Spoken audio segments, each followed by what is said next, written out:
Hello everyone, welcome back. I believe I have finally found a way to speed up the video whilst I do commentary. Apparently, my program, Adobe Premiere, has been crashing when I do video over, try to speed up anything that's over about 12 minutes long, double the speed of that and it crashes. So, you do get to see this in super hyper fast mode except for the parts that are going to be storylines, so that's going to be great. And yes, I am actually recording my audio post facto. I already have most of the video edited, I'm just doing audio for you guys. So yeah, as you could have seen there if you were paying attention just a moment ago, you would have seen that I actually got a first strike on these guys because I caught them. I actually hit them with the sword while I was behind them. So that was something I kind of wanted to make a note of there, and you can see there that was a very easy battle. Now what I'm going to do here is I'm actually going to switch the persona I'm using from the original one, the Izanagi, down to Ardha, and later on I'm going to switch that to Lucifer. The reason being is Ardha takes no physical damage, at least no damage from a physical attack. So you actually have to do a spell to hurt Ardha, or the user of Ardha, which is really quite great. That could carry us through most of the game, but there are every so often you'll find someone that reflects a physical attack, and in that case you will take damage. Or you'll find someone that absorbs physical attacks, which kind of also makes a little bit of a pain. So, and also I downloaded some music which says it's royalty free, so if I get nailed on that, I apologize to whoever originally made the music, because it said it was royalty free when I was looking on the internet. And yeah, some of it's a little fun, some of it's a little bit awesome, and there's others as well. So I'm going to take a step back now and let the storyline run, so I hope you enjoy that. Lovely music, by the way. Yukiko? Yukiko-san, are you alright? Yukiko, what's wrong?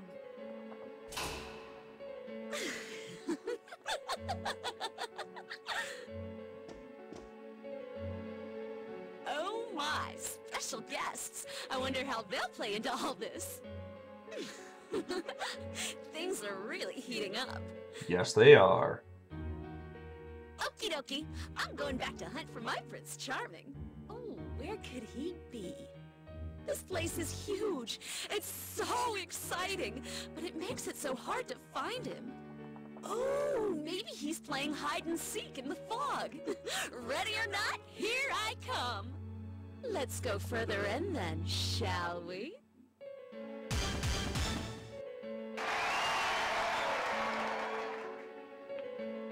What the hell is this? You're not Yukiko. Who are you? What are you talking about? I'm Yukiko, and Yukiko is me. No! Don't tell me! Are you... Where's the real Yukiko? What's with these voices? The shadows are getting agitated. Well, I'm off again. You better be waiting with bells on, my dear prince. Hey, wait! That clearly wasn't the real Yukiko. It had to be... I think it was. It must have been the other part of herself. So it's just like what happened to us. But I don't think she was excited for nothing. The real Yukiko wants to show us something. I can feel it. It's hard to explain. It seems like she has a strong connection to this castle. This is a lot more dangerous than I thought. Yukiko!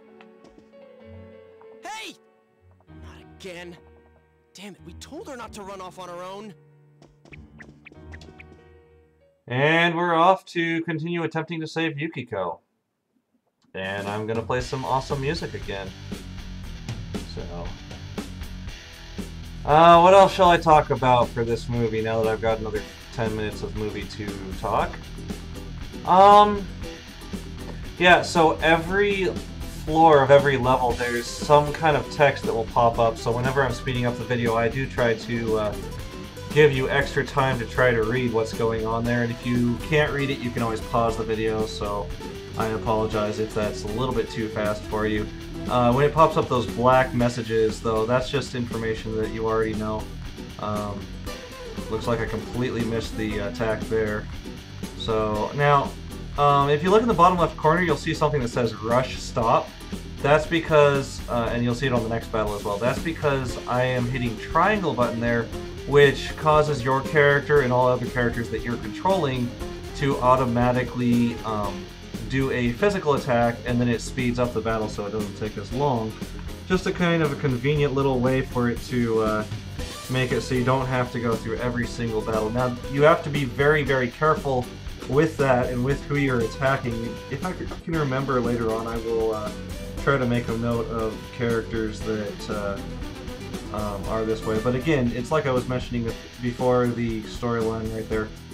You do want it to be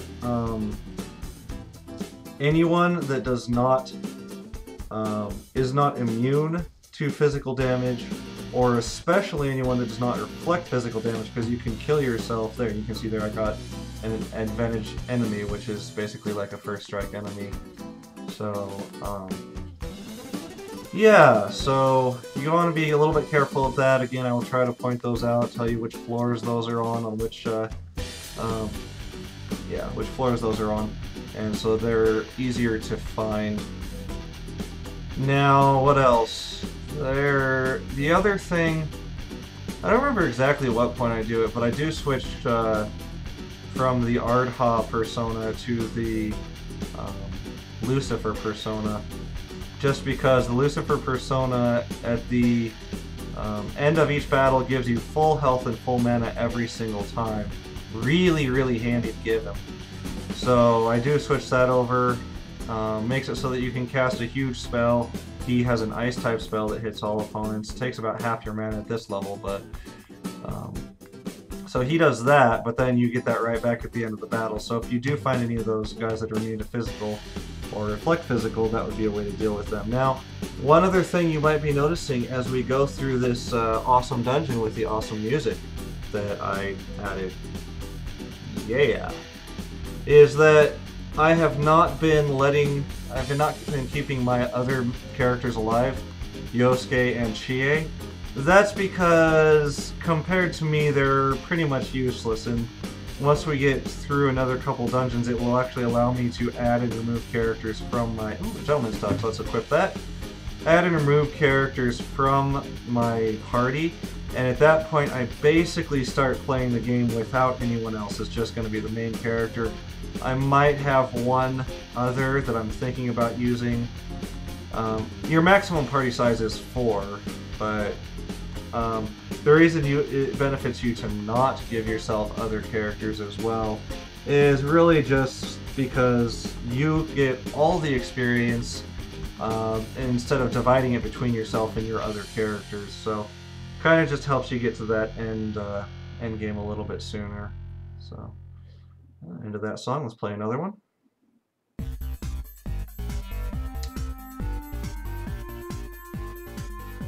And yeah, this guy right here is a pain in the neck. As you can see, I'm just going to deal with him with an AoE spell, because those guys can get out of hand very, very quickly. They summon more creatures every turn. It gets out of hand. Fortunately, it's not exponential. They will not summon a copy of themselves, but if you get 2 of those to start a battle, it can be pretty devastating. So. And yeah, I did want to speed up all these videos. The reason for that is because the battling system here is not terribly outstanding. And by that I mean it's not a bad battle system, but it really doesn't stand out nearly as much as some of the other games that I've played. For instance, Grandia 3. Which is another game I'm considering LPing, but I might not, I don't know. It has a fantastic battle system, and I really enjoy that for replay value, even though there's not like a New Game Plus feature on it or anything. but it doesn't have as great a storyline. Whereas this game has a fantastic storyline, but it kind of lacks in the battle system and in the world that it gives you to roam around in. So that's kind of why I'm doing this video, or this one first, because the storyline is so good, and I'm considering whether I do want to or do not want to play that Grandia. Let me make a quick note about this floor, Yukiko's Castle 5F. This floor has a whole bunch of illusion walls where you can basically, when you're walking forward, it will, when you hit that invisible wall, it will teleport you to another place and face you right into another wall. So what you want to do on this floor is, as soon as you hit a wall and it teleports you, you want to turn the camera 180 degrees and then run that direction. As you'll see here, I do that a couple times here, and by the way, when I look at that map, that's by hitting the start button. So you see here, I hit a wall, it teleports me, and then I turn around and run back the other direction to get to that same door I was just trying to get to.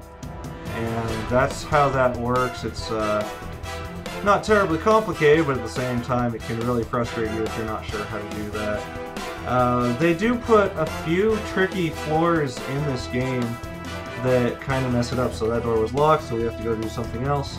So let's go to the eastern door. We will get almost all the way there, hit a wall, and then turn around and go straight back to that eastern floor.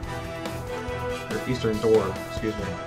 This guy right here, you want to be a little bit wary of him. If he is the last little box thing, last monster available, he can do an ability called Final something. Basically, it's kind of like Explosion in Pokemon, where he blows himself up to cause massive damage to all foes. So there's a little bit of storyline here, but there is not voices for it, so all she's saying here is, oh look, a giant monster, now go beat it. And at this point I've switched over to the Lucifer persona, and as you can see here, I'm only taking 1 damage whenever he attacks me, but every turn I'm healing for 12. So that keeps my health at full all the time against a physical attacker. Now, if he uses magic attacks, it should have about the same effects. You want to be a little bit careful with your weaknesses and strengths and stuff like that, because he may do some kind of an attack that you're weak to. And okay, so now that we beat that, we get a key, and now we can continue on in the dungeon. That does happen in a number of dungeons throughout the game. So whenever Teddy gets done talking. And again, you know, if I'm going through that too fast for you, just hit the pause button and go back. Not a big deal. And okay, so here you can see we've again got those 2 guys they can both summon. And I'm pretty sure, and see now there's 4 monsters on the field. So I was just like, no, I'm just going to cast an ice spell and kill them all. You do want to be careful with that as well, though. It's similar to the physical thing, because if you cast an ice type spell, and your opponent reflects ice, it will hit you and hit you using your own magic stat to deal damage. So that can hurt a whole lot as well. I believe we just have this one more floor to go and then we'll be done. Pumping up the epic floor music. If you are not up and dancing at this point, either you're a terrible person, or I'm a terrible person for telling you should dance because you have broken legs or some other reason. I don't know. Anyway, this is me talking for no reason. Now, let me make a note about the chests in this game. As you would have seen earlier, there are 2 kinds of chests. There's the yellow chests, which require a key to open, chest key to open, and you'll get those in various places. Sometimes you'll get them for quest rewards, sometimes you'll get them for other things. Sometimes, very rarely, I think they are possibly a drop in here. That is one kind of chest that you can get. The other kind of chest is much smaller and just kind of looks like a little foot locker almost. And if you've been paying attention, you've seen a couple of those by this point. But those ones do not require and that was a yellow chest, I didn't want to waste a key on it.